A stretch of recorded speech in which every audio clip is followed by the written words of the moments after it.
de las hormonas metabólicas tiroideas. El grupo está conformado por Dayana Bayona, Evelyn Rojas, Laura Blanco y quien les habla, Manuel Uribe.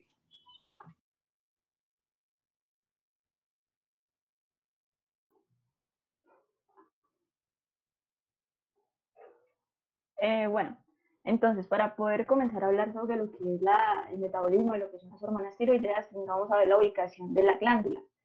La glándula como tal se encuentra ubicada debajo de lo que es la laringe, frente de lo que es la tráquea. Hay que tener algo muy claro de esta glándula y es que tiene un peso de 15 a 20 gramos. ¿Por qué tenemos que tener muy claro el peso? Porque el libro nos dice, es importante saber que el flujo sanguíneo por minuto de la glándula tiroidea equivale a 5 veces su peso como tal. ¿Qué quiere decir eso? Que va a tener un grandísimo flujo sanguíneo. Ahora, si nosotros miramos más microscópicamente en la glándula tiroidea, vamos a ver que está conformada principalmente por esto que observamos acá, que son las células cúbicas simples, células epiteliales cúbicas simples y lo que es la sustancia coloide. Las sustancias coloides junto con lo que son las células cúbicas simples van a conformar la unidad funcional de la tiroides, que es un folículo tiroideo. El folículo tiroideo, vamos a tener que la glándula tiroides está conformada por muchos o numerosos folículos tiroideos. Algo importante de resaltar ya hacia la fisiología de esta glándula, y es que a nivel de ella se va a dar la síntesis de una serie de hormonas, entre ellas está lo que es la triiotironina, la tiroxina y la calcitonina. La triiotironina, ¿sí?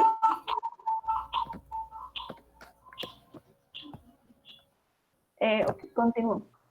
Tanto lo que es la triiotironina como la tiroxina se van a sintetizar dentro de lo que es el folículo, pero mayormente la tiroxina. Ya vamos a ver más adelante por qué. Y lo que es la calcitonina va a ser diferente, ya que la calcitonina no se sintetiza dentro de lo que es la sustancia coloide, sino en el espacio intersticial. El espacio intersticial es aquel que se encuentra entre los diferentes folículos, en lo que es la célula C o células parafoliculares. Es ahí donde se va a sintetizar lo que es la calcitonina. Ahora, hay que destacar que la secreción tiroidea, a su vez, estará controlada por otra hormona que se secreta a nivel de la adenohipófisis. Esta otra hormona, como vimos ayer, es la tirotropina o la TSH. La tenemos que tener en este momento como el nombre en cuenta y así vamos a entender más adelante el proceso. Entre las generalidades vamos a tener que sus funciones cualitativamente serán similares a las de las hormonas, aunque van a diferir en la rapidez e intensidad de la acción, siendo lo que la triiotironina, la T3, más potente que la tiroxina. ¿Y a qué se debe esto? Fácilmente se debe que a la mayoría de los tejidos, pero especialmente el riñón y el hígado, la tiroxina, por medio de una desyodasa, se convierte en triiotironina, en T3. O sea, ¿qué significa eso? Que en la mayoría de tejidos vamos a tener más T3 que T4. En la literatura podemos encontrar que la tiroxina es una forma de una prohormona o la hormona inactiva. Y ya cuando se convierte en triiotironina, que es la que tenemos en la mayoría de tejidos, que se convierte por medio de una desyodasa, esta triiotironina o T3 sería la forma activa como tal de la hormona. Bueno, tenemos que tener claro, y el libro nos resalta mucho esto, que esta glándula endocrina es tan importante que su ausencia podría provocarnos un descenso metabólico tanto del 40 al 50%, o que su secreción excesiva podría aumentar el metabolismo en un 60 a un 100%. Ya teniendo claro esto, bueno, anteriormente hablamos de la sustancia coloide, hay que rescatar algo que dentro de la sustancia coloide vamos a encontrar otra molécula súper importante, que sería la tiroglobulina. Ya más adelante vamos a entender para qué nos sirve esta tiroglobulina. Ahora, ya para poder comenzar a hablar de la formación de estas hormonas, debemos tener claro que para la formación de la tiroxina se necesita al año anualmente 50 miligramos de yodo ingerido en forma de yoduro. Dicho yodo lo podemos encontrar en la sal de mesa, donde se agrega una parte de yoduro por cada 100.000 partes de cloruro sódico. El yoduro ingerido por vía oral irá a lo que es el tubo digestivo, donde se va a absorber, pasa al torrente sanguíneo. En condiciones normales, ¿qué es lo que pasa? En condiciones normales la mayor parte se va a excretar por vía renal. Pero antes de la excreción de este yodo, ¿qué es lo que nosotros vamos a hacer? Fácilmente nuestras células tiroideas lo que hacen es emplear una quinta parte de este yodo para poder sintetizar hormonas tiroideas a partir de las células tiroideas. O sea, apenas nosotros sinteticemos dichas hormonas tiroideas utilizando el yodo sobrante se va a excretar por vía renal. Ahora, ya teniendo claro lo anterior, vamos a ver cómo nosotros vamos a sintetizar estas hormonas. Entonces, la primera etapa en la formación de las hormonas tiroideas consiste en la captación de yoduro a través de la membrana vasolateral hacia lo que es la célula. Independientemente de la forma en que se obtenga este yoduro, vamos a llegar a la misma conclusión, y es que la mayoría de yoduro viene por medio de la circulación. Y digo la mayoría porque una parte del yodo va a ser reciclado, que ya vamos a entender esto más adelante. Para que el yodo pueda ser captado por las células se va a necesitar un zinc portador. Cuando yo hablo de zinc portador, hablo de una bomba que lo que va a hacer es trasladar dos iones diferentes a través de una membrana en la misma dirección. Entonces, para que este yoduro pueda ser captado por la célula, necesitamos de un zinc portador llamado el zinc portador yoduro-sodio, donde vamos a encontrar dos iones de sodio y uno de yoduro. Como podemos ver, el ion de sodio es positivo y el yoduro es negativo, pero antes de eso, ¿cómo el sodio puede arrastrar el yoduro hacia la célula? Entonces, tenemos que tener claro que vamos a tener en la célula epitelial cúbica tiroidea una bomba sodio ATPasa, que es esta que vemos acá, y como ya sabemos, ¿qué es lo que hace esta bomba? Pues ingresa 2 de potasio y saca 3 de sodio, formándome un gradiente de concentración dentro de la célula, y ese gradiente de concentración que se forma dentro de la célula de sodio es lo que va a facilitar el transporte sodio-yoduro. Al facilitar el transporte sodio-yoduro y sabiendo que pues, la carga del sodio es positiva y el yoduro es negativa, lo que va a hacer el sodio, ya que no tiene que luchar contra un gradiente de concentración, porque pues la carga de sodio dentro de las células disminuyó por la bomba TPasa, entonces el sodio lo que hace es arrastrar este yoduro dentro de la célula. Y el sodio, al arrastrar el yoduro dentro de la célula, es lo que nosotros conocemos como el atrapamiento del yoduro. En pocas palabras, el atrapamiento del yoduro se define como la concentración de yoduro dentro de la célula. Pero para que suceda este atrapamiento del yoduro y para que funcione el transporte, necesitamos de una hormona muy importante, que es una de las que nombré anteriormente, la TSH, o también conocida como la tirotropina. Ahora, ya que tenemos el yoduro dentro de la célula, vamos a hacer el siguiente paso. Al tener el yoduro dentro de la célula, vamos a utilizar otra bomba, que sería un contratransporte. Pues contratransporte es transportar iones en diferente dirección, ¿no? El contratransporte que vamos a tener a continuación será la pendrina, contratransporte cloro-yoduro. ¿Qué va a hacer la pendrina? Fácilmente transportar el yoduro más hacia el interior de la célula y sacarme lo que son fluoruros. Ahora, al transportar lo que es yoduro más hacia el interior de la célula, a nivel de la pendrina, de este contratransporte cloro-yoduro, vamos a tener lo que es una peroxidasa. ¿Qué hace la peroxidasa? La peroxidasa con el peróxido de hidrógeno lo que hace es lo siguiente. El yoduro que transportamos al interior de la célula lo convierte en yodo molecular o yodo oxidado, en el proceso que se llama oxidación. Ahora, vamos a tener en cuenta este yodo oxidado, pero volvamos a este lado. ¿Qué es lo que pasa dentro, pues, a nivel folicular? A nivel folicular tenemos mucha tirosina. ¿Qué va a hacer esta tirosina? Esta tirosina, tanto en el retículo endoplásmico y pasando al aparato de Golgi, se forman lo que son los precursores de la tiroglobulina. ¿Qué quiere decir eso? Que la tiroglobulina está formada de tirosina. Entonces, el precursor de tiroglobulina sale a la forma, pues se mete a la zona más interna, que sería la parte coloide, y aquí, ¿qué es lo que va a pasar? El yodo oxidado, el yodo molecular, se une con el precursor de tiroglobulina por medio de una peroxidasa y se convierte en tiroglobulina. Este proceso de unir el yodo molecular con el precursor por medio de una peroxidasa y formar la tiroglobulina es lo que nosotros vamos a conocer como la organificación de tiroglobulina. Pues, si hasta ahí le quedó todo claro y si tienen preguntas, me las podrían hacer. Entonces, ya teniendo ¿Tienen claro alguna esto, pregunta o todo les quedó claro?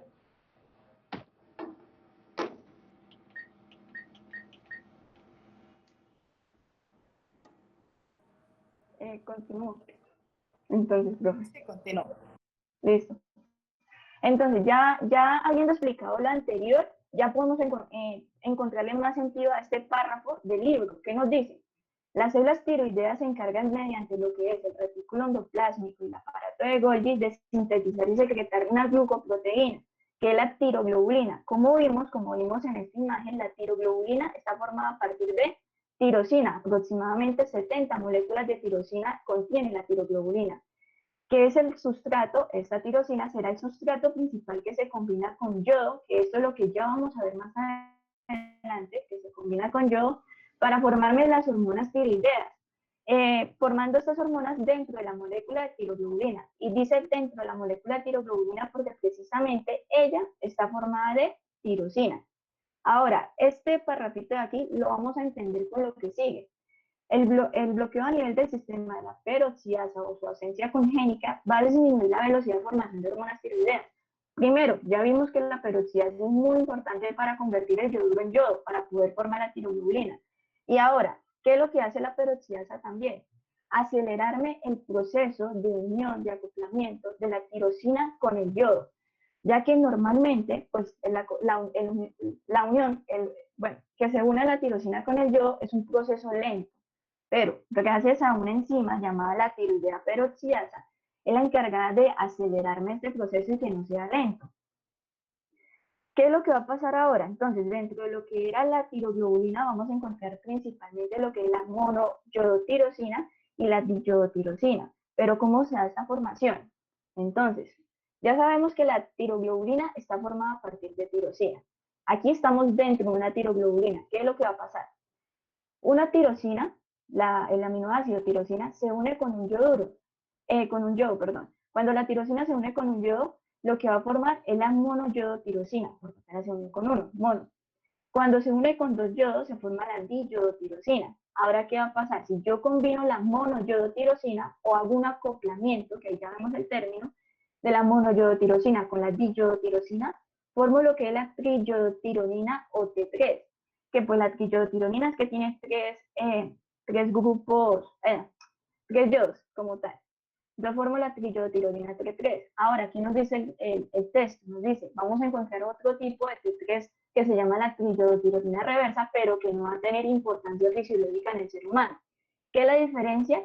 La única diferencia es que los grupos yodos de esta triyodotirosina reversa tiene dos grupos yodos en posición beta y pues la triyodotironina normal, T3, tiene los grupos yodos en posición alfa. Eso es lo único que la diferencia, pero esta reversa no tiene importancia fisiológica. Más que todo es esta, la T3. Entonces, ¿qué es lo que sigue ahora? Vamos a acoplar una diyodotironina con otra diyodotironina para formar la tetrayodotironina T4 o también conocida como tiroxina. Ahora, entonces, ya tenemos formadas nuestras hormonas como tal.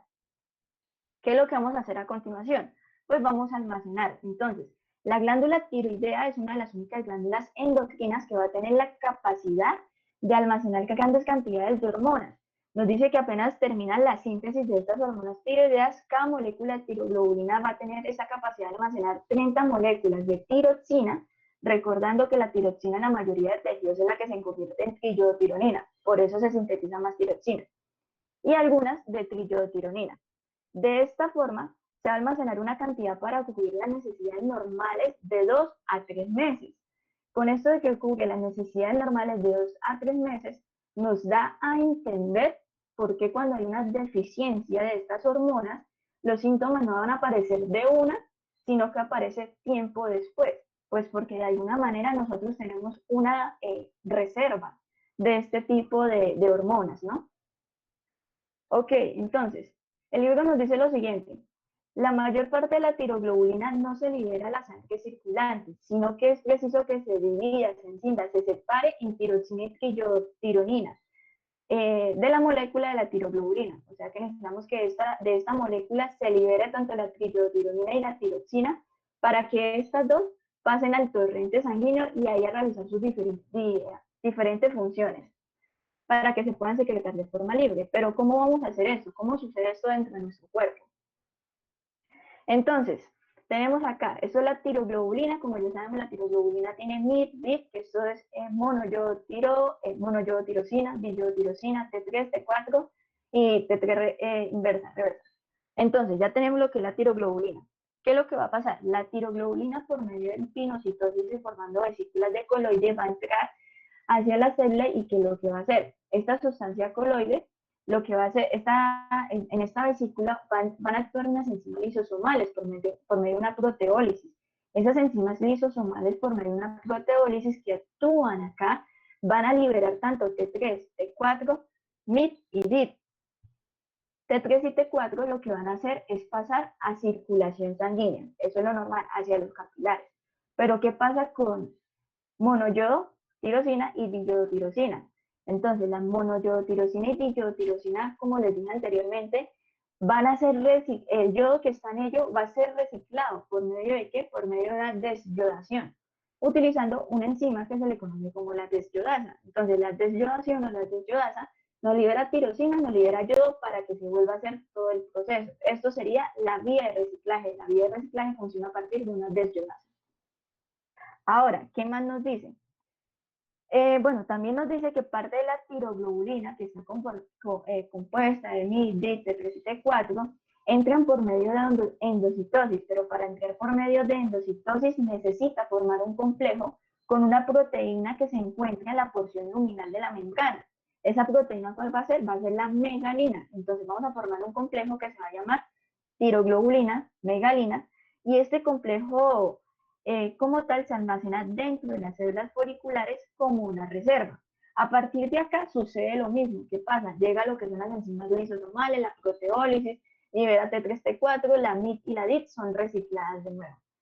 La diferencia es que por medio de endocitosis se va a unir a una proteína luminal de la membrana luminal, que es la megalina, pero el proceso ya dentro de la célula va a ser completamente igual. Ahora, ¿qué nos dice también? Ya viendo la importancia de la desyodasa, y como vimos, pues la desyodasa nos sirve para lo que es esta vía de reciclaje del yodo y poderlo volver a reutilizar. Una deficiencia congénita de desyodasa pues nos da un déficit de yodo. Y este déficit de yodo pues nos da a un fracaso de este proceso del reciclaje, ¿no? Cuando hay una deficiencia o déficit de yodo, ¿qué es lo que pasa? Pues la glándula tiroides, ¿qué es lo que va a pasar cuando hay una deficiencia de yodo? Va a tener como un sobreesfuerzo para producir estas hormonas. Y al tener un sobreesfuerzo para producir estas hormonas, se va a agrandar. Esto es lo que se le conoce como el bocio. El agrandamiento de la glándula tiroides se le conoce como bocio. Ahora, este bocio puede formarnos unos síntomas compresivos por agrandamiento. Entonces aquí vemos lo que es la glándula tiroides. Esto es un corte transversal. Esa sería la glándula tiroidea. Aquí tenemos la tráquea y el esófago y aquí estarían los nervios laringeos recurrentes. Al agrandarse la glándula tiroidea, ¿qué es lo que va a provocar? Dificultad para respirar, disnea, disfagia, dificultad para tragar. Y como está cerca de lo que son los nervios laringeos recurrentes, y esto se inerva lo que es esto, los músculos de la laringe, pues leí que también podría provocar que la voz de la persona fuese un poco más ronca. Y por supuesto, dificultad para hablar. Repite todo eso, Dayana, que me parece muy... Profe, señor, es que se le entrecortó. Repite, por favor, eso. Ok. Que es importante. Desde profe, toda la diapositiva. Listo. Entonces, como dije anteriormente, ya sabemos que la desyodasa lo que ayuda es a un reciclaje de yodo, ¿cierto? Entonces, sí.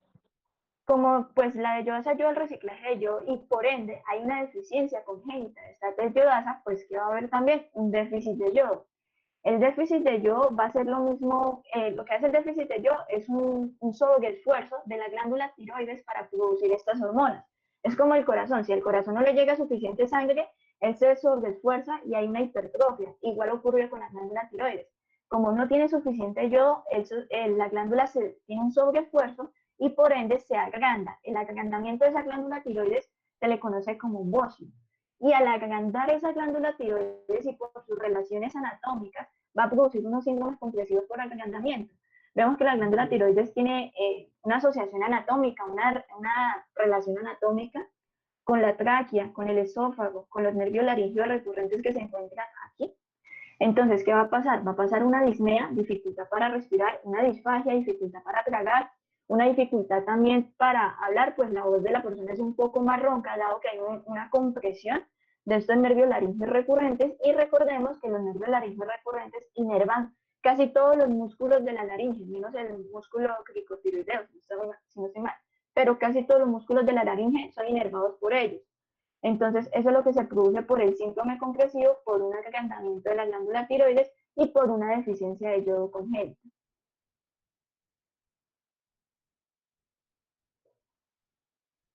Bueno, ahora continuando con la idea que estaba diciendo Daniela anteriormente, en condiciones normales la glándula tiroidea secreta aproximadamente un 93% de la tirosina, es decir, la T4, y un 7% de la triiodtironina, pero posterior a la secreción, la mitad de la tiroxina, es decir, de la T4, se diyoda y va a terminar formando triiodtironina. Por lo tanto, pues teniendo en cuenta esto, con el pasar de los días se van a generar en sí unos 35 microgramos de triiodtironina diarios. Siguiente.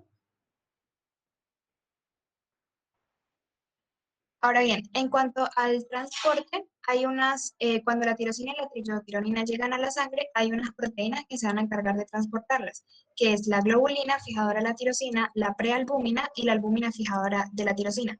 Todas ellas son sintetizadas por el hígado. Y en cuanto a la liberación de las células a los tejidos, entonces debido a que la tirosina tiene una mayor afinidad con las proteínas, estas se van a liberar con una mayor lentitud, aproximadamente en unos 6 días. En cambio, la triiodtironina, dada su menor afinidad, tarda un día en llegar a las células.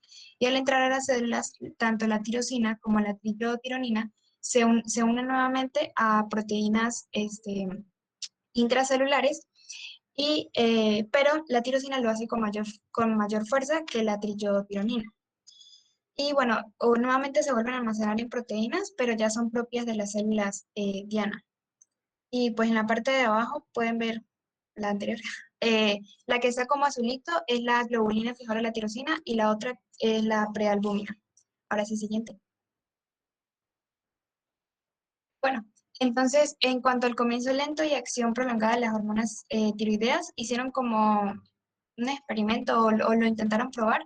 Entonces inyectaron cierta cantidad de tiroxina, ¿sí? Y se dieron cuenta que había un periodo de lactancia prolongado. ¿Qué es periodo de lactancia? Periodo de lactancia viene siendo el tiempo que transcurre desde el momento que se le administra algún medicamento o alguna sustancia hasta que ya hay como un efecto. Entonces observaron un periodo de lactancia de 2 o 3 días, ¿sí? ¿Y eso qué quiere decir o qué nos señala? Este periodo correspondería al tiempo que tarda el tiempo que tarda en unirse a las proteínas plasmáticas y el tiempo que tarda en liberarse. Siguiente. Bueno, ahora vamos a hablar sobre las funciones fisiológicas de las hormonas tiroideas. En el libro nos dice que el efecto general de las hormonas tiroideas consiste en la activación de la transcripción nuclear de un gran número de genes. Esta acción induce a una respuesta de la célula a la hormona tiroidea. Aquí también se muestran las acciones de la hormona tiroidea sobre las células de distintos sistemas y pues esto lo profundizaré más adelante. Siguiente diapositiva. Bueno, las hormonas tiroideas ya están en nuestro cuerpo. Laura, qué pena, se te escucha muy bajito. ¿Ya? Un poquito más duro. Bueno, las hormonas tiroideas, como decía, ya están en nuestro cuerpo con fin de mantener un metabolismo basal. Cuando empiezan a aumentar o disminuir es cuando podemos notar las diferencias o en dónde están implicadas. Generalmente, pues están implicadas en todas las células, donde van a aumentar la transcripción de genes, pero pues ¿qué genes? Entonces aumentan las enzimas proteicas, proteínas estructurales, proteínas transportadoras y otras sustancias. Como dice el libro, el resultado neto es un aumento generalizado de la actividad funcional de todo el organismo, en este caso pues de la célula. Antes de que las hormonas tiroideas aumenten la transcripción de genes, se van a separar de las proteínas transportadoras intracelulares. Entonces, como podemos ver en la imagen, La tiroxina y la trillodotironina van a entrar a la membrana celular a través de un transporte que va a depender de ATP. Gran parte de la tiroxina T4 va a sufrir desyodación, como decían mis compañeros, es decir, va a perder yodo a través de la enzima desyodasa, formando trillodotironina T3. Ahora, se tienen las trillodotironinas para entrar hacia el núcleo. Se menciona que alrededor del 90% de las moléculas de la hormona tiroidea que se unen a estos receptores son trillodotironina. El 10% que falta corresponde a la tiroxina. ¿Cómo se une? La trillodotironina, es decir, T3, se une a un receptor de la hormona tiroidea. Es importante mencionar que estos receptores tienen una gran afinidad por la T3. Entonces, el receptor va a estar unido a elementos específicos en el ADN que se llaman elementos específicos de respuesta de la hormona tiroidea del ADN, la cadenita que vemos ahí en la imagen. Además, este va a estar unido a un receptor dimérico llamado un receptor dimérico retinoide XRXR. Todo este complejo sirve para la transcripción de ARN mensajeros, los cuales van a irse hacia el ribosoma donde hacen la traducción, que puede durar a veces minutos u horas, y finalmente se tiene una enzima, una proteína estructural. Entonces, la hormona tiroidea va a funcionar en el núcleo, en un receptor, formando más proteínas. Esta síntesis de nuevas proteínas pueden ayudar al crecimiento, al desarrollo del sistema nervioso, cardiovascular y del metabolismo, como vamos a ver más adelante. Siguiente diapositiva. Se ha observado además que la hormona por sí sola puede generar efectos no genómicos, es decir, independientes de sus efectos en la transcripción génica, que pueden ser en tejido cardíaco, hipofisiario o adiposo. Las hormonas tiroideas pueden estar en la membrana plasmática, como vemos en la imagen, en el citoplasma y también directamente en algunos orgánulos, como por ejemplo las mitocondrias. Van a estar regulando los canales iónicos, la fosforilación oxidativa y también pueden estar implicadas en la activación de mensajeros secundarios intracelulares como el AMP cíclico o la proteína sinasa. Estos efectos no genómicos quieren decir que no necesariamente tienen que pasar por el proceso de unión al receptor, pues en el núcleo, como veíamos en la anterior diapositiva. Siguiente.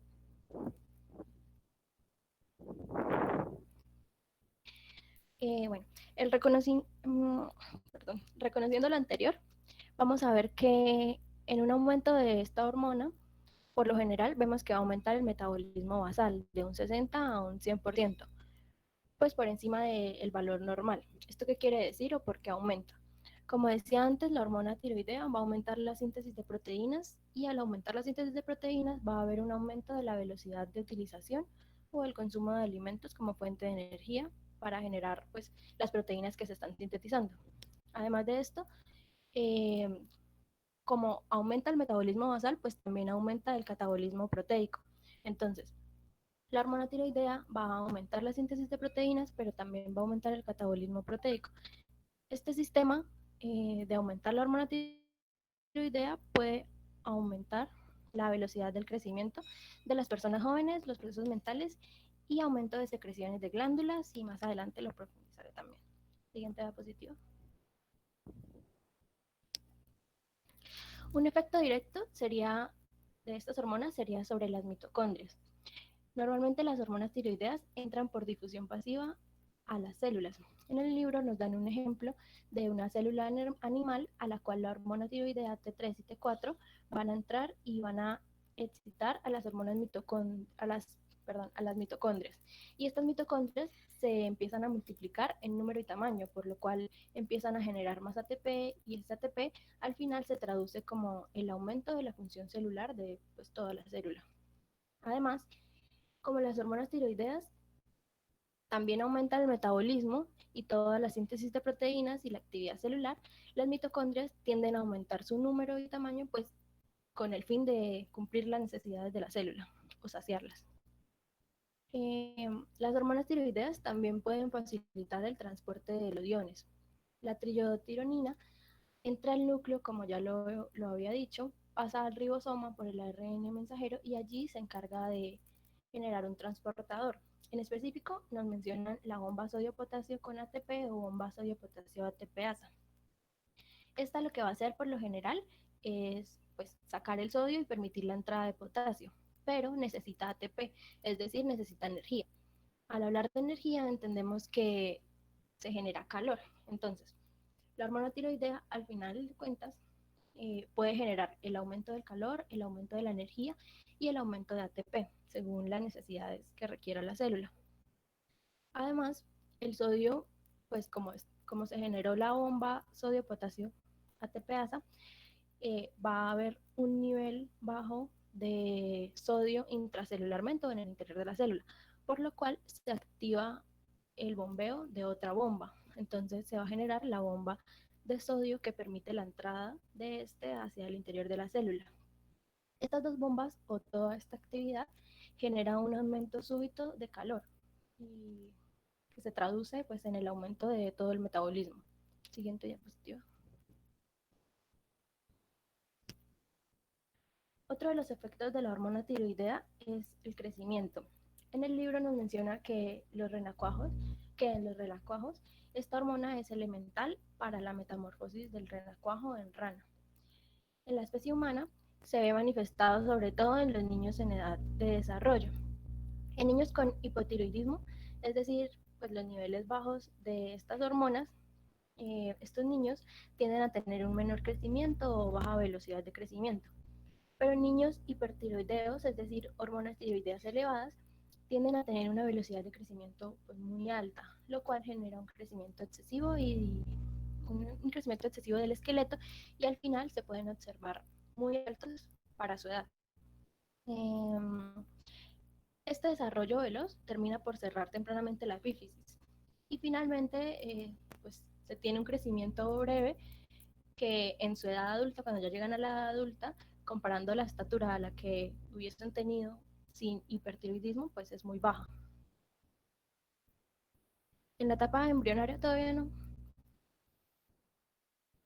En la etapa embrionaria y fetal también se observa que la hormona tiroidea afecta a los fetos con hipotiroidismo, es decir, pues los bajos niveles de la hormona, ya que esta hormona estimula el crecimiento y el desarrollo del cerebro. Se ha observado que con esta deficiencia tienden a tener un retraso en el crecimiento y maduración, retraso, crecimiento de maduración y el tamaño del cerebro, lo cual se traduce en un retraso mental permanente si no es tratado adecuadamente en los primeros días o semanas de vida. Siguiente.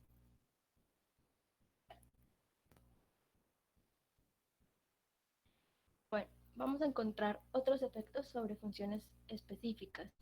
Yo conté 17, entonces vamos a empezar. Siguiente. Siguiente. Porque la hormona tiroidea afecta también a los hidratos de carbono. Cuando aumenta la síntesis de proteínas, así como la síntesis de enzimas, estas enzimas afectan la velocidad de captación de la glucosa por las células. Pueden estar implicadas en la glucólisis, entonces por esto se aumenta la glucólisis. Pueden estar implicadas también en la gluconeogenia, entonces por esto se aumenta la gluconeogenia. Todo esto al final provoca un efecto secundario, pues al aumentar todos esos niveles de glucosa, por ende pueden aumentar la absorción en el tubo digestivo y provocar una mayor secreción de insulina. También hay una activación o potenciación en los o potenciación de los lípidos y puede aumentar la movilización del tejido adiposo, lo que puede disminuir los depósitos de grasa. Además, la movilización que hacen de los tejidos adiposos hacia el torrente sanguíneo aumenta los niveles de ácidos grasos libres, pero también estos ácidos grasos libres pueden irse hacia la oxidación para generar más energía. Siguiente. Siguiente.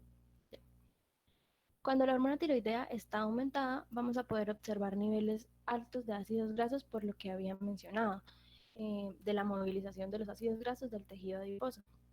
Pero vamos a observar que los niveles de colesterol, fosfolípidos, triglicéridos, pues van a estar disminuidos. En cambio, cuando tenemos hormonas tiroideas disminuidas, vamos a tener todo lo contrario, una disminución de ácidos grasos y un aumento en plasma de colesterol, fosfolípidos y triglicéridos.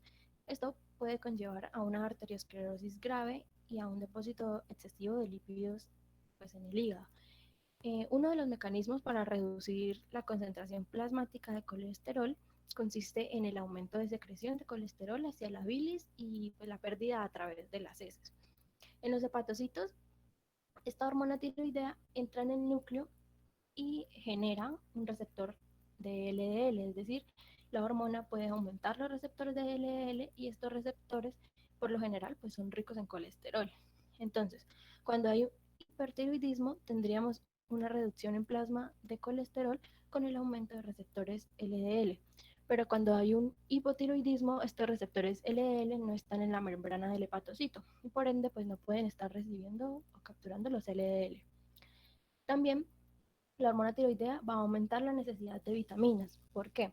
Entonces, recordemos que las hormonas tiroideas aumentan la síntesis de las enzimas y las enzimas, algunas de ellas necesitan cofactores, que por lo general son pues las vitaminas. Entonces, aumenta la necesidad de vitaminas. En el hipertiroidismo se nota un aumento pues más grande de la necesidad de vitaminas y si no es suplido va a haber pues un déficit de vitaminas. Siguiente. También sabíamos que la hormona tiroidea, lo había mencionado antes, que la hormona tiroidea aumenta el metabolismo basal, es decir, el metabolismo en el cual nosotros funcionamos normalmente. Como mencionaba antes, hasta en un 60 a 100%. Y en la gráfica podemos ver que con 100 miligramos al día, de la hormona tiroidea, el metabolismo se mantiene normal, pero cuando hay un hipotiroidismo, el metabolismo basal puede descender. Cuando aumenta, es decir, hipertiroidismo, puede tener un metabolismo muy acelerado. Además, las hormonas tiroideas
para que aumente el flujo sanguíneo, ya que todas estas células pues lo están necesitando.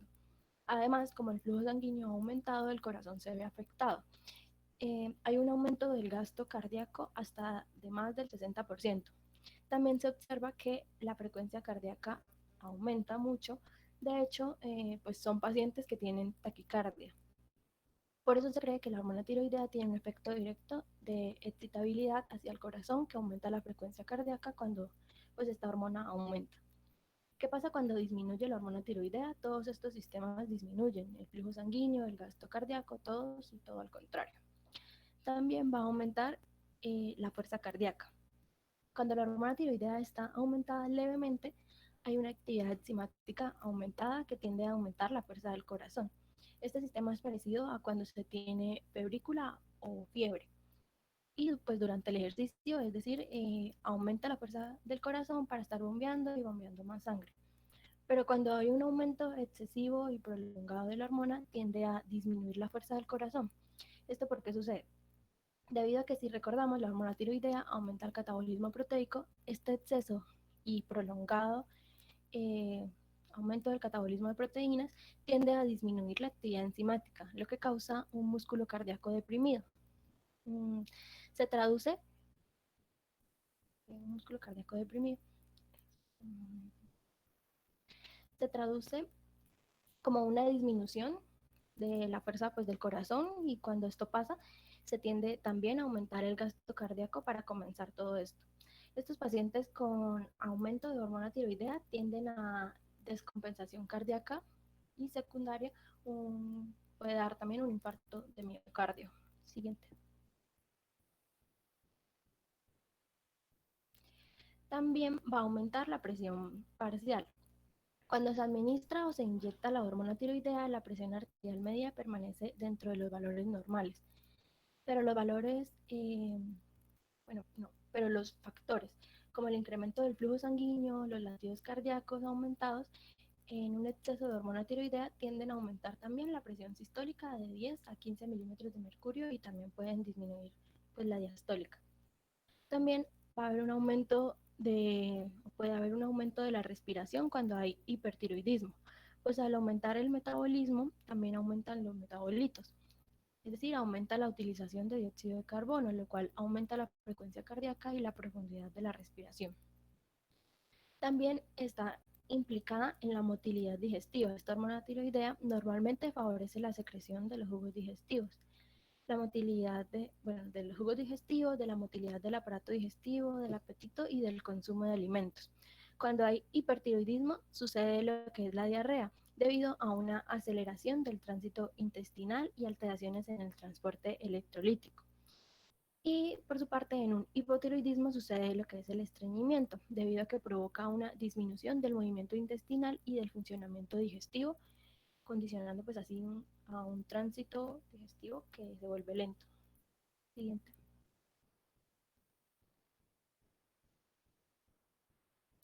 También tiene efectos sobre el sistema nervioso central. En una secreción normal de la hormona tiroidea está acelerada la función cerebral, aunque los procesos del pensamiento pueden estar disociados. Cuando hay un hipotiroidismo sucede una disminución de la función cerebral. Cuando hay un hipertiroidismo se presentan grados extremos de nerviosismo, tendencias psiconeuróticas, como por ejemplo de ansiedad, preocupación extrema y paranoia. Además, tiene efectos en la función muscular y un efecto que se denomina temblor muscular. Cuando aumenta levemente la hormona tiroidea, ocurre una reacción energética muscular, pero cuando hay un aumento excesivo en el hipertiroidismo, hay un catabolismo proteico que provoca la debilitación de los músculos. En un hipotiroidismo hay una activación muscular disminuida y por ende la relajación de los músculos tiende a ser más lenta. El temblor muscular es un signo clínico que se observa en el hipertiroidismo, en el cual se observa temblores por lo general, suelen ser en las manos de 10 a 15 segundos, que no están asociados al Parkinson ni a escalofríos, ya que tienden a ser muy rápidos. Estos temblores son generados debido a una reacción sináptica neuronal en la médula espinal, en donde se va a controlar el tono muscular. Entonces, esa rápida reactivación que se está teniendo las neuronas, que están teniendo las neuronas, perdón, tienden a producir el temblor muscular en el hipertiroidismo. Siguiente.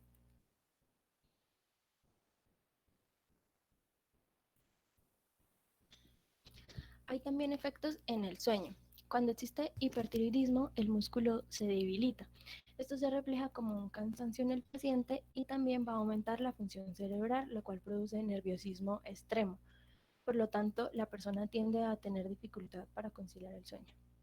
En el hipotiroidismo sucede lo contrario, hay una actividad muscular y una función cerebral disminuidas y esto produce somnolencia extrema y un sueño prolongado que puede ir desde 12 a 14 horas diarias de sueño.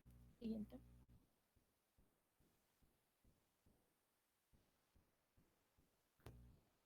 También hay efectos sobre las glándulas endocrinas. El libro dice que las hormonas tiroideas tienden a elevar la secreción de casi todas las demás glándulas endocrinas. Entonces, las hormonas tiroideas tienden a excitar el páncreas y por lo tanto elevar lo que es la insulina, pero indirectamente. También indirectamente tienden a elevar la actividad hormonal paratiroidea y aumentar la secreción de glucocorticoides de las glándulas suprarrenales. Ya explico por qué indirectamente. Entonces, el páncreas va a aumentar su insulina porque la hormona tiroidea está implicada en el metabolismo de la glucosa y en el aumento de la glucosa, lo cual al final produce un aumento de la insulina. También la hormona tiroidea está incluida en la actividad del metabolismo de formación del hueso. Entonces, por ende, también existe una activación de las hormonas paratiroideas. Y por último, la hormona tiroidea también desactiva o aumenta la desactivación de los glucocorticoides suprarrenales en el hígado. Es decir, disminuye los niveles plasmáticos de glucocorticoides disponibles para todas las células, lo cual hace que la adenohipófisis la cual tiene varias hormonas, entre ellas la hormona adenocorticotropa, va a aumentar para tener un efecto en las glándulas suprarrenales y que éstas aumenten la secreción de glucocorticoides porque la hormona tiroidea pues está aumentando la desactivación de estos glucocorticoides suprarrenales. Así, pues indirectamente estas hormonas tiroideas hacen las funciones que mencioné. Laura, una pregunta. Entonces, en un paciente hipertiroideo, ¿cuál sería probablemente el comportamiento de la glicemia sanguínea, de la glucosa? La glucosa va a estar aumentada.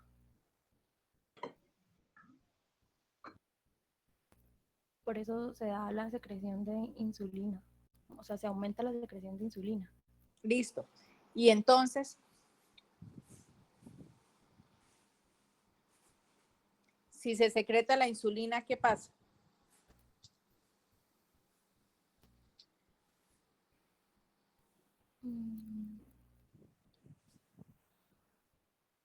¿Quién la ayuda?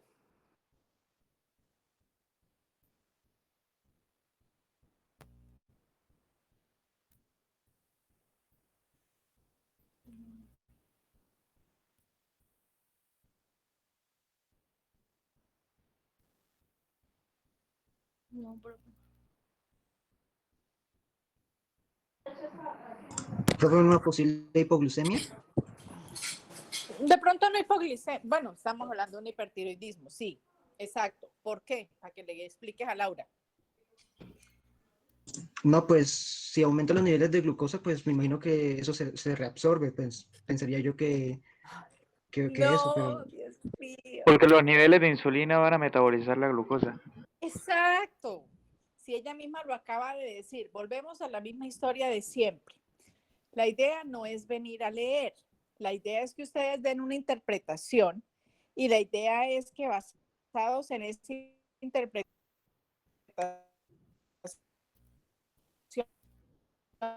o las dudas que se puedan generar, ustedes traten de investigar. Lo dijo y no pudo responder a lo que ella dijo.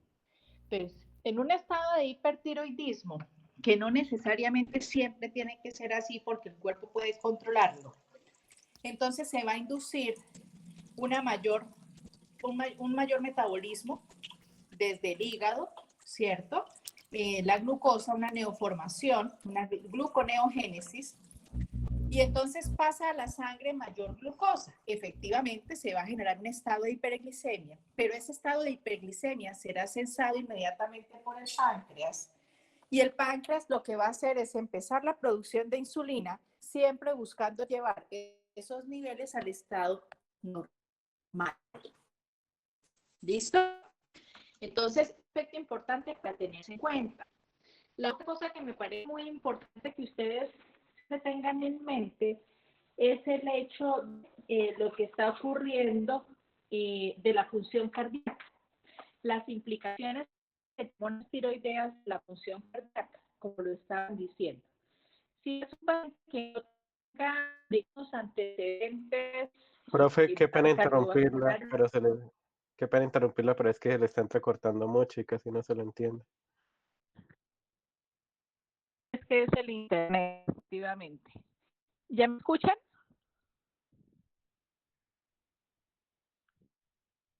Sí, profe, ya se escucha mejor. Bueno, bueno, el caso es, ese es un aspecto que ustedes deben siempre evaluar. Entonces, un paciente en el cual ustedes diagnostican un infarto, pero no tiene unos antecedentes clínicos que los lleven a pensar como causa del infarto, es decir, una enfermedad aterosclerótica, una enfermedad hipertensiva, aprenderán que hay varios tipos de infarto, una clasificación muy grande. Entonces, una vez descartado todo eso, pero el paciente se infartó y puede ser un paciente joven, obligatorio, mandatorio, evaluar la función tiroidea, que podría ser esa la causa de su infarto, el desencadenante. ¿Listo? Entonces, esta es parte de la exposición, esto que ustedes están viendo, una glándula tan pequeñita, una glándula que tiene tantas funciones tan importantes. ustedes deben tener siempre en mente ese funcionamiento, no lo pueden olvidar, porque no solamente se van a encontrar con lo que vamos a ver un poco más adelante, el hipotiroideo, que es viejito, gordito, el pelo es delgadito, medio calvito, letárgico, sudoroso, y el hipertiroideo que sea longilíneo, delgadísimo, a veces con exoftalmo, con frecuencias cardíacas siempre por encima de 100. No, no siempre se van a encontrar con eso. Siempre deben tener en mente la función tiroidea como una situación subyacente a una patología variada, como lo estamos viendo. Entonces, insisto, y esto quiero que lo aprendan para esto de su carrera, sean un poco más inquietos, sean un poco más inquietos. Finalmente creo que el tiempo nunca va a ser suficiente para todo lo que uno tiene que investigar y estudiar, pero en la medida de lo que les sea posible, traten de dedicarlo o hacer una lista de pendientes, así sea para las reducidas vacaciones que tendrán. A mí me enseñaron que las vacaciones eran cambios de actividad, no levantarse a las 12 del día y acostarse a las 2 de la mañana viendo televisión o películas o algo, no, la recreación es importante, es sana. Ustedes van a ser médicos y nosotros estamos obligados a estarnos actualizando y leyendo todo el tiempo. Entonces, hagan la lista de sus clientes. No quisiera que la fisiología, el libro lo guardara por allá en los recuerdos. Si este libro tiene que acompañar a ustedes toda su vida, tenemos que remitir. Disculpe, profe, que le interrumpe, es que Me se le está escuchando gustaría entrecortado. Me gustaría que quedara en ustedes la inquietud para dejar una lista de pendientes para que en sus vacaciones o en su tiempo libre pudieran revisar. Continúa, Laura, por favor. Bueno, sí, señora. Siguiente diapositiva. Bueno, finalmente estas hormonas van a estar también implicadas o tienen efecto en la función sexual. Para que la función sexual sea normal, la secreción tiroidea ha de aproximarse pues a la normalidad. En el hipertiroidismo hay una impotencia en el hombre y en la mujer hay oligomenorrea, es decir, sangrado menstrual muy escaso y pues en ocasiones, pero rara vez, amenorrea. En esta parte del libro encontré un error en la traducción, por lo menos en mi libro, decía que en las mujeres hipotiroideas se da la oligomenorrea, pero pues esto no es así, se da cuando hay hipertiroidismo. En un hipotiroidismo, en el hombre hay pérdida del libio, que es el deseo de placer sexual, y en las mujeres también hay pérdida del libio, hay además menorragia, que es menstruación excesiva, polimenorrea, menstruación frecuente, y en algunos casos periodos irregulares, amenorrea, que es la ausencia de menstruación.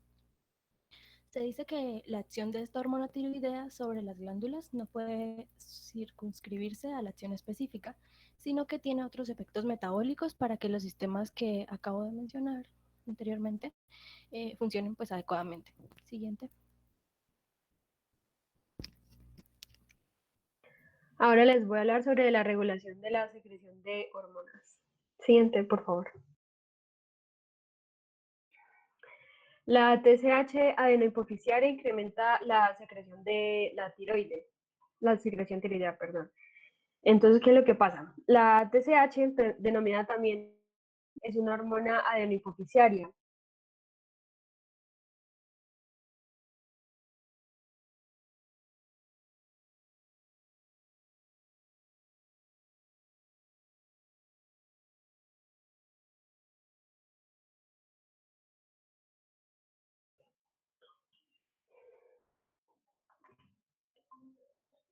¿Me escuchan?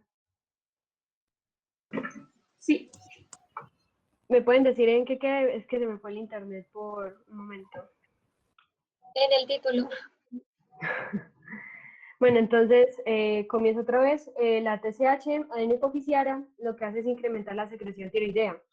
Entonces, la TSH, que también es denominada la tirotropina, es una hormona adenohipoficiaria. Esto lo que hace es incrementar la tiroxina y la triiotironina por la glándula tiroides. Los efectos sobre la glándula son la elevada proteólisis de la tiroglobulina, que se encuentra almacenada en los folículos, con lo que se liberan hormonas tiroideas a la sangre circulante y disminuye la sustancia folicular. También incrementa la actividad de la bomba de yoduro, que favorece el atrapamiento del yoduro por las células glandulares, elevando la relación entre las concentraciones intracelular y extracelular de yodo en la sustancia glandular. Intensifica la yodación de la tirosina para formar hormonas tiroideas. Aumenta el tamaño y la actividad secretora de las células tiroideas y por último incrementa el número de células tiroideas y transforma las células cúbicas en cilíndricas. Siguiente, por favor. El monofosfato de adenosina cíclico o AMP cíclico actúa como mediador del efector estimulador de la TSH. Entonces, los efectos de la TSH sobre las células obedecen a la activación de un segundo mensajero del AMP cíclico de la célula. Entonces, primero se va a dar la unión de la TSH con sus receptores específicos de la membrana basal de la célula tiroidea. Luego se activa la adenylato ciclasa de la membrana, lo que incrementa la formación de la AMPC en la célula. El AMPC cíclico actúa como un segundo mensajero y activa la proteína sinasa. Esta lo que va a hacer es producir múltiples fosforilaciones en toda la célula. Y por último, el resultado es un aumento inmediato de la secreción de hormonas tiroideas y un crecimiento prolongado del propio tejido de la glándula. Siguiente, por favor. La secreción adenohipoficiaria de TSH se encuentra regulada por la tiroliberina procedente del hipotálamo. La secreción de la TSH por la adenopófisis está controlada por una hormona hipotalámica, es decir, la tiroliberina, u hormona liberadora de tirotropina, llamada TRH, secretada por las terminaciones nerviosas de la eminencia media del hipotálamo. Entonces, los vasos porta hipotalámicos hipoficiarios lo que van a hacer es transportar la TRH desde la eminencia media hasta la hipófisis. La TRH actúa directamente sobre las células de la adenopófisis, incrementando su producción de TSH. Cuando se bloquea el sistema porta, que mencioné ahorita, que conecta el hipotálamo con la adenopófisis, ocurre un gran descenso, pero no desaparece. En cuanto al mecanismo molecular de la TRH, lo que va a ocurrir es que primero se une a los receptores de TRH de la membrana celular de la hipófisis. Luego de este proceso activa el sistema de segundo mensajero de la fosfolipasa en las células hipoficiarias, haciendo que se produzcan grandes cantidades de fosfolipasa C. Se inicia una cascada de otros segundos mensajeros que son los iones de calcio y el diacilglicerol, que estos inducen por último a la liberación de TSH. Siguiente, por favor. El efecto de retroalimentación de las hormonas tiroideas para disminuir la secreción adenohipoficiaria de TSH. El ascenso de la concentración de la hormona tiroidea en los líquidos corporales reduce la secreción de TSH por la adenopófisis. Cuando la secreción de hormona tiroidea aumenta hasta 1,75 veces los valores normales, la secreción de TSH cae casi al desaparecer. La elevación de la hormona tiroidea inhibe la secreción adenohipoficiaria de TSH principalmente por un efecto directo sobre la propia adenopófisis. Se desconoce su mecanismo de retroalimentación, pero pues su efecto consiste en mantener una concentración prácticamente constante de la hormona tiroidea libre en los líquidos corporales circundantes. Siguiente, por favor. Sustancias antitiroideas. Esas lo que van a hacer es suprimir la secreción tiroidea. Y podemos encontrar que son fármacos antitiroideos, el tiocianato, el propiltiouracilo y también se tienen en cuenta las concentraciones elevadas de ioduros inorgánicos. Siguiente, por favor. El tiocianato. La misma bomba activa que transporta los iones de yoduro al interior de las células tiroideas bombea también iones tiocinato, iones perclorato y también los iones nitrato. Entonces, la administración de una concentración bastante elevada de tiocinato y también de algunos de estos iones que nombré, inhibe de forma competitiva el transporte de yoduro a la célula y por lo tanto también inhibe el mecanismo de atrapamiento de yoduro. La menor disponibilidad del yoduro en las células glandulares no interrumpe la formación de tiroglobulina, pero sí impide la ayudación de la ya formada o también de la formación de las hormonas tiroideas. Este déficit de hormona tiroidea lo que hace es elevar la secreción de TSH por la adenopófisis, que provoca un crecimiento excesivo de la glándula tiroidea, aunque no elabore cantidades suficientes de hormona. Como consecuencia, el uso de tiacinatos y de algunos de los otros iones para bloquear la secreción tiroidea se traduce en un aumento del tamaño de esta glándula, es decir, del llamado bocio. Siguiente, por favor. El propiltiouracilo. Este reduce la formación de la hormona tiroidea. El propiltiouracilo, junto con el metimazol y el carbimazol, que son sustancias similares a esta, impiden la formación de la hormona tiroidea a partir del yoduro, y la tirosina. El mecanismo de acción consiste, por una parte, en bloquear la enzima peroxidasa necesaria para la ayudación de la tirosina. Y por otra parte, lo que hace es impedir el acoplamiento de dos tirosinas yodasas para formar tiroxina o triyodotirodina. El propiltiuracilo no impide la formación de la tiroglobulina, como el medicamento anterior, sino que la ausencia de tiroxina y triyodotironina en la tiroglobulina lo que hace es provocar una enorme estimulación por retroalimentación de la secreción de TSH, lo que favorece el crecimiento del tejido glandular y por ende la formación del bocio.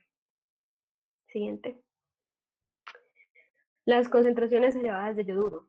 Cuando los yoduros en sangre alcanzan una concentración elevada, es decir, 100 veces la cifra plasmática normal, casi todas las actividades de la glándula tiroides disminuyen. El efecto consiste en una reducción del atrapamiento de yoduro, con lo que la ayudación de la tirosina para formar hormonas tiroideas también disminuye.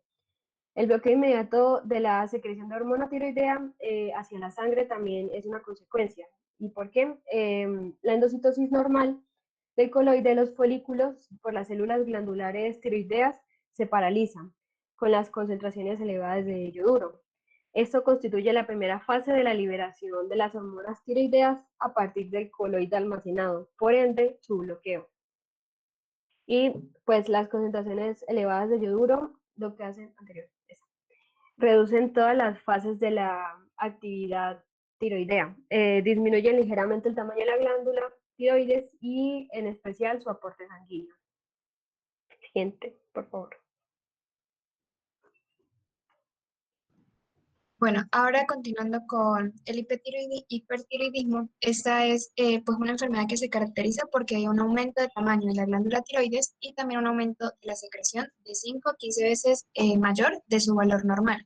Entonces en el libro mencionan como varias causas, entre esas bocio tóxico, tirotocosis, pero como las más relevantes o las más comunes son la enfermedad graves y el adenoma tiroideo. La enfermedad grave es la forma más común de hipertiroidismo y se caracteriza porque es una enfermedad autoinmunitaria, en la que va a producir unos anticuerpos, que son los anticuerpos inmunoglobulinas, estimulantes que se van a unir a los receptores TSH. Al unirse estos receptores, me van a inducir a una actividad continua del sistema de AMPC, ¿sí? Y al hacer esto, lo que va a hacer es estimular la glándula, incluso hasta un periodo de 12 horas. Entonces, por lo tanto, pues va a haber más síntesis de las hormonas tiroideas. En cuanto al adenoma tiroideo, esto quiere decir que es un tumor que se forma en el tejido tiroideo, ¿sí? Y eso lo que va a hacer es secretar una gran cantidad de hormonas tiroideas. Y como se va a producir una gran cantidad de esas hormonas, se va a suprimir el resto de la función secretora de la glándula. Siguiente. Entre los síntomas, entonces está temblor de las manos, aumento de la sudoración, adelgazamiento leve o extremo, intolerancia al calor, grado variable de diarrea, ojos saltones. Esta es muy característico. También está el nerviosismo y trastornos psíquicos y fatiga extrema e incapacidad para conciliar el sueño. Siguiente. Bueno, como ya les he dicho, este es como uno de los síntomas más como característicos. Entonces, esto se ocasiona es porque se reside en una tumefacción edematosa de los tejidos retroorbitarios, o sea, hay una inflamación y también hay diversas lesiones en los músculos extraoculares. Entonces se dice que este síntoma es, digamos, está relacionado con las inmunoglobulinas, o sea, va a haber una mayor, se ha encontrado en estos pacientes que hay una mayor concentración de inmunoglobulinas, por lo tanto lo asocian con un proceso autoinmunitario. Y como consecuencia, digamos, como tienen los ojos exaltados, estas personas pueden ser que se les dificulte cerrar los ojos, por lo tanto, pues los pueden tener irritados, secos y también pueden presentar infecciones. Y de igual forma, como hay un estiramiento, puede provocar un daño en el nervio óptico y puede dañar la visión. Siguiente. En cuanto a las pruebas, digamos, la prueba más exacta es medir los niveles de concentración de tirosina libre en sangre, pero también hay otras 3 pruebas, que la primera es el metabolismo basal, que se aumenta como el nivel ordinario 30-60, nos querría decir un hipertiroidismo grave. Luego también se puede medir la concentración plasmática de TSH mediante radioinmunoanálisis y también la concentración de TCI, que es el anticuerpo de la enfermedad que ya les había mencionado, mediante radioinmunoanálisis también. Siguiente. En cuanto al tratamiento, digamos, el tratamiento más directo y eficiente vendría siendo la extirpación quirúrgica de la glándula tiroidea. Pero para hacer esto, previamente se le tiene que administrar al paciente propil y o uracilo, que como ya había mencionado Manuela, pues disminuía la síntesis o la formación de la hormona tiroidea. Entonces, este medicamento se administra, digamos, durante semanas, varias semanas, para metabolizar los niveles de basales y luego sí proceder a realizar la cirugía. Y luego el otro tratamiento que se usa es yodo radioactivo, ¿sí? Que esto lo que va a hacer es destruir como tal una fracción importante de células secretoras tiroideas. Y se administra aproximadamente 5 miligramos de yodo radioactivo y se examina durante varias semanas posterior a la inyección. Siguiente.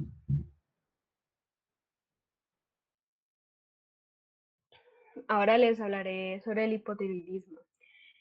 El hipotiroidismo a menudo se inicia por autoinmunidad contra la glándula tiroides, es decir, enfermedad de Hashimoto. Aunque en este caso la inmunidad no estimula la glándula, sino que hace todo lo contrario, la destruye. En primer lugar, la glándula tiroides sufre una tiroiditis autoinmunitaria, es decir, una inflamación de la tiroides que provoca su deterioro progresivo y en últimas instancias la fibrosis de la glándula con una secreción escasa o nula de hormonas tiroides. Siguiente, por favor. Les voy a hablar sobre 2 tipos de bocio. El primero es el bocio coloide endémico asociado a la deficiencia alimenticia de yodo. Se precisan unos 50 miligramos de yodo al año para la formación de una cantidad suficiente de hormona tiroidea. Entonces, se llama así bocio coloide endémico, ya que en determinadas regiones del mundo, especialmente donde hay una población caucásica, el suelo contiene una cantidad insuficiente de yodo y por lo tanto los alimentos no aportan la dosis necesaria. Por ende, aparece en la glándula de gran tamaño, conocido como bocio endémico. El mecanismo de la aparición del bocio endémico consiste en que primero la carencia de yodo impide la producción de tiroxina y de triiodotironina. Como consecuencia, no existe ninguna hormona que inhiba la producción de TSH por la dimorfófisis, que esta secreta cantidades excesivas de esta hormona.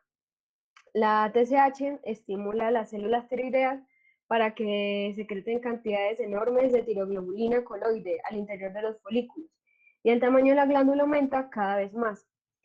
Los folículos alcanzan tamaños gigantes y la glándula tiroide lo que va a hacer es aumentar 10 a 20 veces el tamaño, es decir, una cosa muy grande. Siguiente, por favor.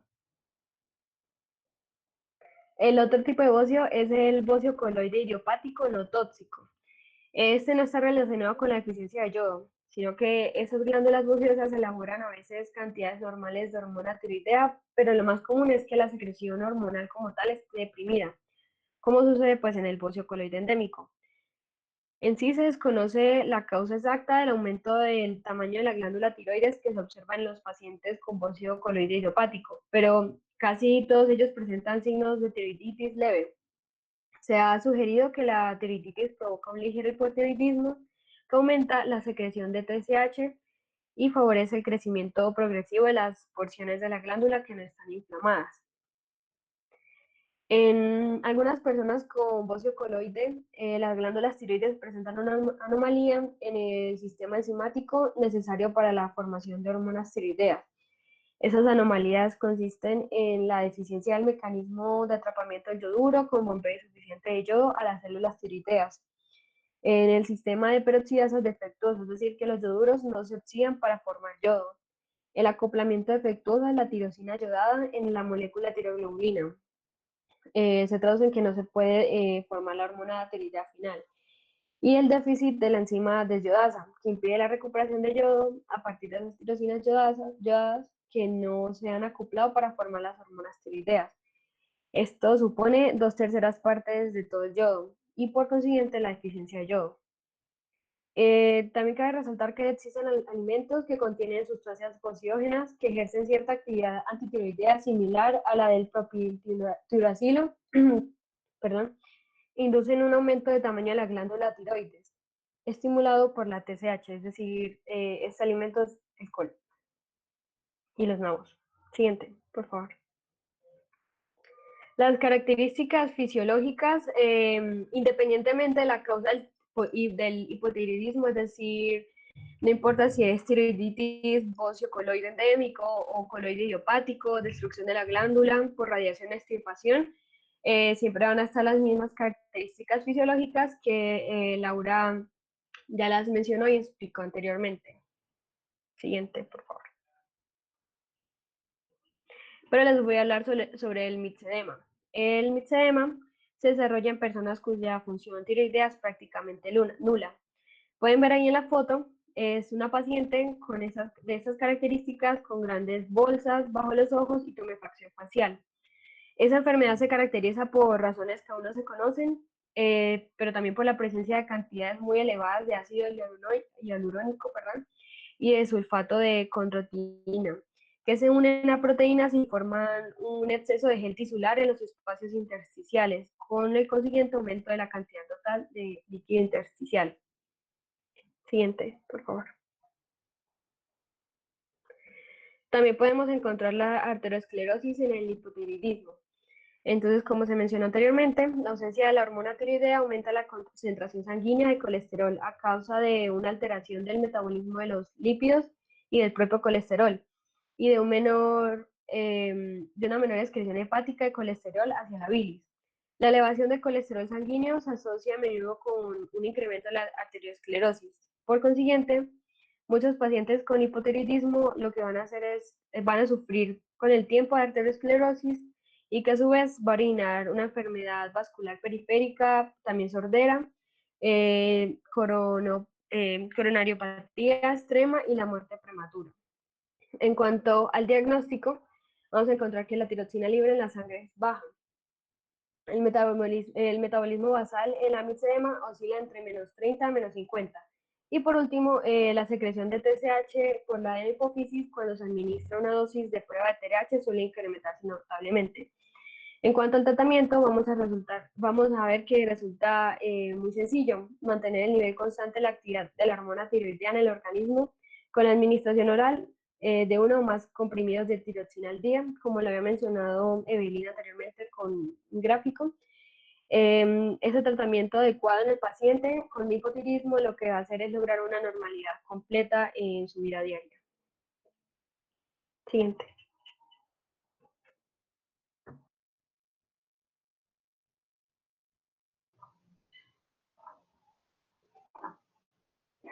Entonces vamos a continuar con lo que es el cretinismo. Cuando nosotros hablamos del cretinismo, hablamos de algo que se caracteriza por ser un hipotiroidismo extremo. Esto se puede presentar mayormente durante la vida fetal, durante la infancia o durante la lactancia. ¿Y cuáles van a ser sus características como tal? Vamos a tener dos, lo que es la falta de crecimiento y el retraso mental. Ahora, vamos a tener dos tipos de cretinismo. Está lo que es el congénito, que es una ausencia congénita de la glándula tiroides, que por ende no van a haber hormonas, o el endémico, que es aquel que se presenta netamente en la glándula y se caracteriza por una carencia de yodo durante la alimentación. Ahora, ¿qué tenemos que resaltar acá?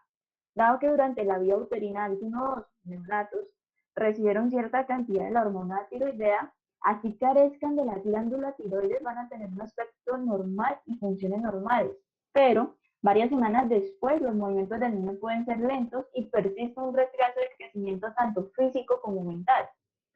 También que tenemos que tener en cuenta, como ya sabemos, la glándula tiroides es la que nos presenta esa unión entre el yodo y la tirosina para formar las diferentes hormonas tiroideas, ¿cierto? Teniendo en cuenta esto, podemos deducir sencillamente que el tratamiento principal en qué se va a basar simplemente en la administración de yodo de tiroxina, ayudando de esta manera a poder normalizar el crecimiento físico. Pero si esta enfermedad no se trata pocas semanas después del parto, el paciente podría sufrir un retraso, pues un retraso permanentemente. Esto se explica por el retraso del crecimiento o la ramificación y la movilización de las células neuronales del sistema nervioso central en el periodo crítico para el desarrollo de lo que son las actitudes mentales. Algo que también me pareció curioso y es un desequilibrio que hay entre lo que es el crecimiento esquelético y el gran aumento de tamaño en las partes blandas. Como pueden observar en la imagen que tenemos en pantalla, se observa que el paciente va a tener un fenotipo obeso, fornido y de baja estatura. Hay que resaltar algo, y es que el tamaño de la lengua puede aumentar en relación con el crecimiento esquelético. Y si el tamaño de la lengua aumenta, puede obstruir tanto lo que es la deglución como lo que es la respiración. Va a provocar un sonido característico que se le conoce como sonido gutural, que es como un sobreesfuerzo a nivel de la garganta, y pues como también obstruye la vía respiratoria, lo más probable es que también provoque asfixia en el paciente. Ya esto es todo. Gracias.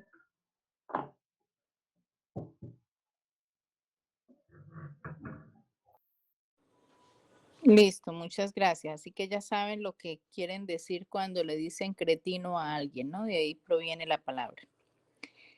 ¿Alguna pregunta o todo claro?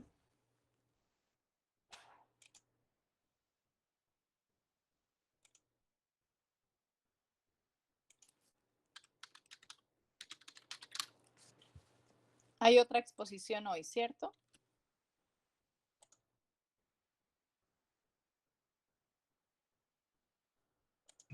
Sí, profe.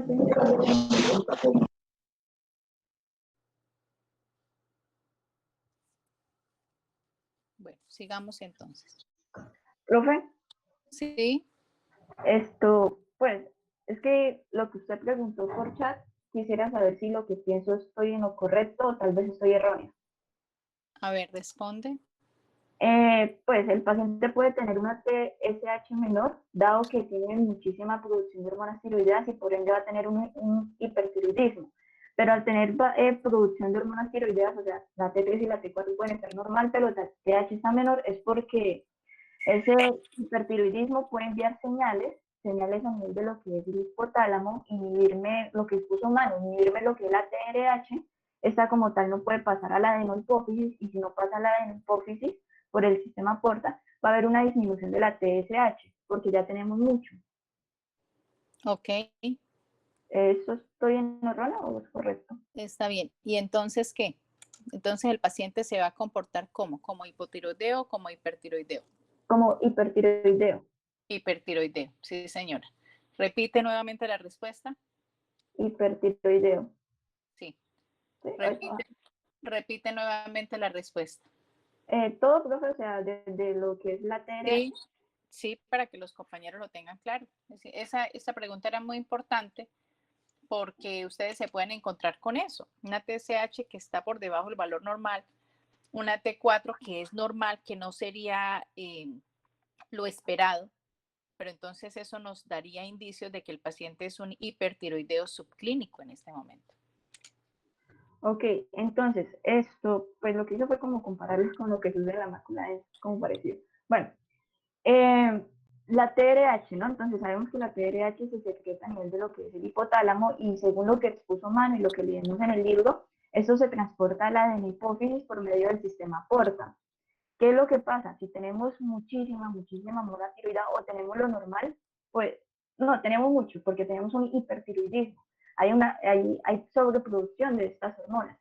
¿qué es lo que va a pasar? Envía una señal al hipotálamo, al enviar una señal al hipotálamo, no deja que salga la TRH, y si no llega TRH a la adenohipófisis, pues no va a haber salida de TSH. Y pues la TSH es la que ayuda a la bomba al importe sodio yoduro, y si no es importe sodio yoduro, pues como tal no va a haber todo el mecanismo que acabamos de explicar. Correcto. Listo, muy bien. Profe, es que para hoy solamente era esta expo y lo que usted había quedado de darnos de gases. No, yo les dije que hoy no les iba a dar gases, yo les propuse mañana.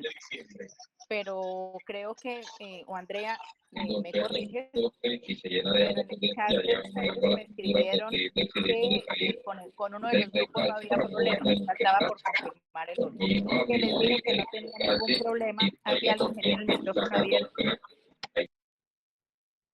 que les escribí a ustedes que no había ningún problema entonces, porque eso es una clase extra que yo les quiero dar, pero que si no había lugar a darlo mañana, que no había problema y nos veíamos entonces el lunes.